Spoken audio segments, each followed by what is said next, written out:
Лекарите денес им ги доближија вакцините на граѓаните, дури и на оние оддалечени долги километри од големите вакцинални пунктови. Во едно обично возило ги собра неколкуте фрижидери со дози доволни за да се боцнат и онаму каде што бројот на вакцинирани гласи 0, а коронавирусот сепак лесно може да стигне. Теренската вакцинација започна рано наутро.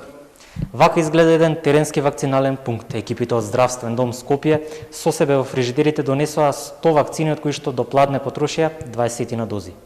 Денес наред беше пунктот во училиштето Емин Дураку во село Букович, општина Сарај. Овие два дена и околните села како Грчец, Раович, Чајлане ќе бидат посетени од мобилните екипи.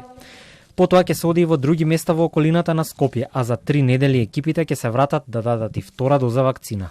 Па со оглед на тоа што ова е сам почеток на теренска вакцинација, се уште не знам што не очекува. Меѓутоа се надевам дека има доволно голем одзив, затоа што ефектот се гледа, гледате како после вакцинацијава веќе се намалија бројките. Граѓаните ги препознаваат придобивките од вакцината, велат дека ова е мала цена што може да се плати за подобро здравје. Дел се осврнуваат и на можноста да се отпатува со сертификатот за примена вакцина. Чисто вакцините ќе пројде коронавирус. Па ќе пројде болестот. За здравје се зема, не се земе за нешто друго да се.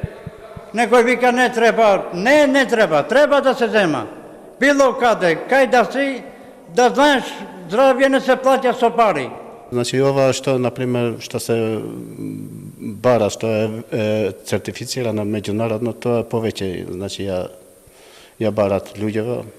Оти некој си оди надвор, мислам, на печалба, некој си иде по фамилијата, значи по границите им треба тоа. Големите центри за имунизација како што е Скопскиот пункт во спортската сала Борис Трајковски, а и во другите градови, ќе служат за ревакцинирање на оние кои таму веќе ја примиле првата доза. Теренските вакцинални пунктови, поликлиниките и болниците каде што ќе се дава вакцина, наменети се за прва доза.